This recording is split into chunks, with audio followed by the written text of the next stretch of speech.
I have to talk to you about this.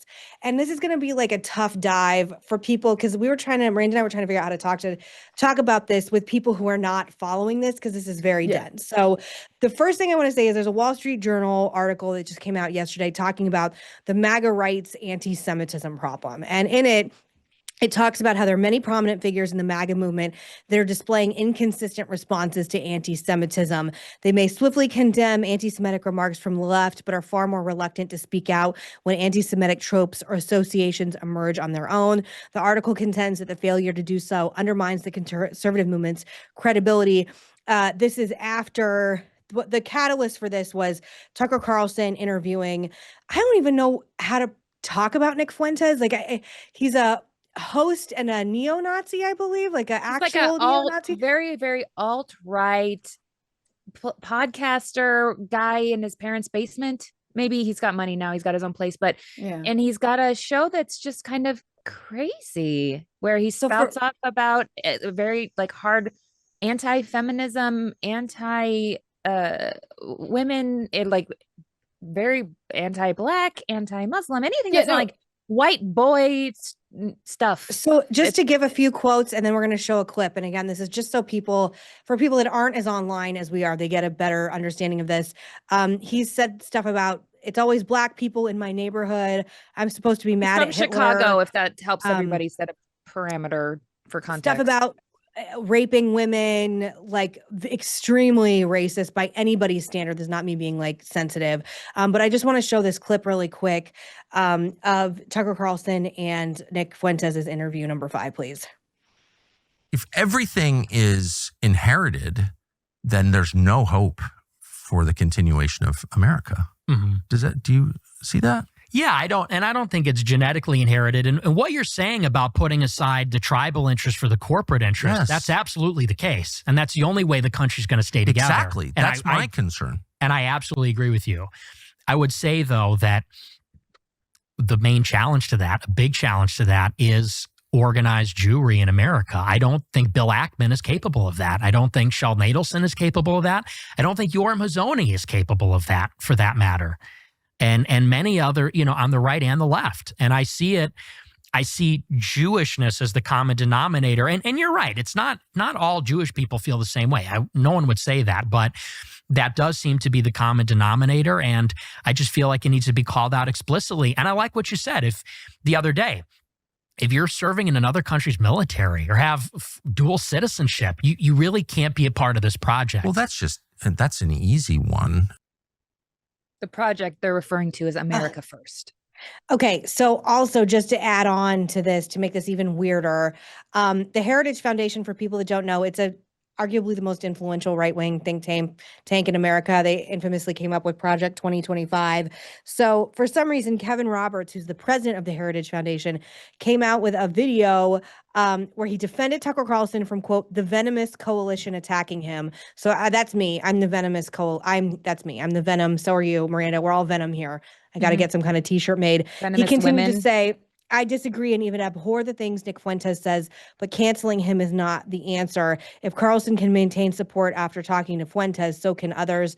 And then our friend Dana Loesch interviewed Kevin Roberts. I just got one more clip to play, number 7, and then we'll get into this. I know it's a long setup, but this is very nuanced. Description can go both ways. What we're trying to do is eliminate that kind of venom both directions. Is it venomous to say that you hate Christian Zionists? Oh, of course it is. I mean, I've been really clear, not just yesterday and today, but my entire career and Heritage certainly has in its entire existence, that those kinds of things are just abhorrent. I said that literally yesterday. Because Tucker said those things. So that would be, I mean, is that not sowing division? It's certainly not helpful, but it doesn't mean that he ought to be canceled, because if in fact, well, that's not the question. It's not whether he should be canceled. Is that sowing division to say things like that? Oh, it's certainly in a lot of our friends' minds. But the point. But you didn't put that in your statement, though. Because the proximity or the context for the statement was something very different, and that was, as we were talking about a few minutes ago, all of the pressure that Heritage was receiving to cancel Tucker, which is just not, we wouldn't do that to you. We wouldn't do that to him. We wouldn't do it to friends. Okay, so Mary Catherine, there are a lot of people, and I'm sure you've seen it, like a lot of conservatives who are really trying to not talk about this. They're like cavemen that have just emerged from the ice. What's Heritage Foundation? Who's Nick Fuentes? It's like ridiculous. What's We all a work in media groyper? and politics. Yes, like that is just I'm actually like more offended by like that than no, I'm more offended by the things that are said. But They're I'm equally not disgusting. asking Tucker to be canceled, but they are asking for people like you and I to be canceled because I am not anti-Semitic. And again, like saying Jewry and whatever, that's anti-Semitism. You're not talking about Israel. And I don't know where this goes. I don't know what's really going on. Is the future of the Republican Party, Nick Fuentes and Tucker Carlson opening up the 28 convention? Yeah, a couple thoughts on this. One, no one has called for Tucker to lose a podcast or to like. I would like him if he's so gonna weird. host this They're person, gonna ask raise a his couple barn. of What are hard they talking questions. about? Like, ask a couple of hard questions. The dude said, "I like Stalin," and he was like, "Interesting." Like that's not the question. The contrast to that is that Dana Loesch right here illustrates how you can ask tough questions of someone who you have respect and are friendly with an organization you've worked with over a long time, but you're concerned about the direction it is taking. And I think she did a masterful job. It reminds me of an old clip of Bill Maher, who asked some liberal panelists at one point about some quotes that he sort of insinuated were Paul Ryan quotes, and it turned out they were Michelle Obama quotes. And everyone was like, wait, what? I think that's really well done.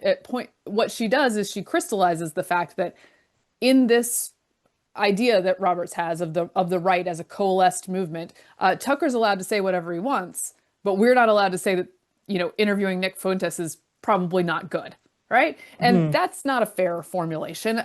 There's also, and I'm proud to be in the coalition with you on the right that is saying no to this, Roberts himself elevates these divisions by making this his straight to camera institutional position, is that having this conversation with Fuentes is valuable and interesting, basically, right? He's the one who went straight to camera to defend this.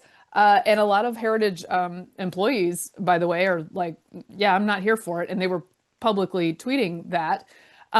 This is, and by the way, I know that people who are normies are like, why is this important to me? And the reason is because all of this, the way that these things are hashed out, eventually reflects downstream. It flows downstream into the regular politics and how these coalitions are formed and into the offering that parties or movements are giving you. So when we're having those fights that seem very involved and maybe not on your radar, bad things can flow from them if you don't stand up for the right stuff. And frankly, I think you may have experienced this too, Megan, but it is a weird line to walk where, like, I don't want to elevate Fuentes. I don't want to spend all my time thinking about groypers. But once they hit a certain level, I got to be like, what are we doing here?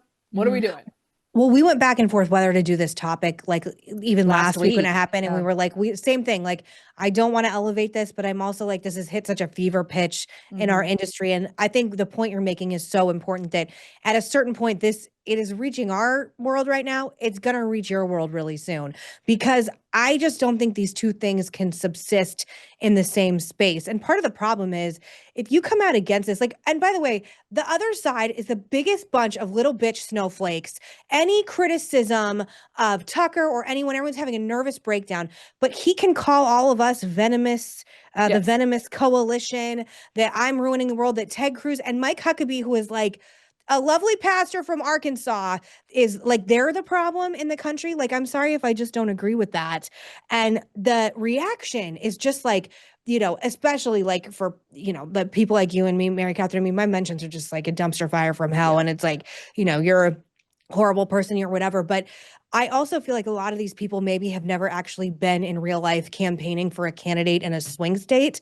How do you think this is going to fly with just, again, the normies in the country, the center right, center left? We have polling that just came out that I was going to show that Trump's latest polling, according to NBC News, is softer than it should be. It suggests that both Republicans and Democrats, 55%, are disapproving of Trump's job performance. Okay, if you don't care about any of that, Nick Fuentes has also said that J.D. Vance is like a race traitor because he married an Indian woman. Is this what we want Is this what we want? I legitimately want to ask you, and I know you're not a psychic, but like, where does this lead to? Because sadly, I think our side's losing. Well, I think the other side's winning. Another part of that discussion, which I watched, portions of, was about porn and women, and he and Tucker had this back and forth about it, and they sort of correctly identify, Fuentes does, some of the issues with the addictive nature and the availability and the variety and the dopamine hit that is the porn industry. And then Tucker's like, so what's the problem? Why aren't people getting married? Or why do people turn to this? And he's like, well, the women are the problem. And it's like, okay, yeah, okay, that is not going to build the women, a coalition. And Tucker's a person who has a happy marriage, who got married early, who had kids, who lived the life, and should be there to say, I mean, at least if you're going to, again, host Fuentes, push back on that and say, actually, women, human beings, like them. Let me talk about that, right? And there wasn't a lot of that going on. So I do think on both sides, on the left and the right, there is this fear that the younger generations, and there is polling that suggests that the younger generations are not as supportive of support of Israel by the American government as the past, right? But a lot of that on both sides is flavored with anti-Semitism. It doesn't mean you can't be critical of funding without being anti-Semitic, but both movements, it's like the young people anti-Semitic horseshoe is meeting in the middle with this younger generation. And the left has shown itself in the past 2 years very hesitant to speak out against younger activist voters who take these positions and march in the street with Palestinian and sometimes Hamas flags. And the right should learn from that failure that they should not do that. That when our end of the horseshoe comes around to this stuff, you say, that's bad. And that having young people in the movement does not require this. And in fact, that misleads people and ends up in a bad coalition, or a coalition that can't win in many cases, if you're interested in practical matters. Well, like I said, I totally agree with that. But what happens? Because I really don't think the momentum is on the side of, and I agree with you, you can be critical of Israel and not be anti-Semitic. The problem is most of the time, at least the people I hear, it goes to saying things about Jews. Like it automatically just filters down. But like what happens? Because again, these are incredibly powerful figures.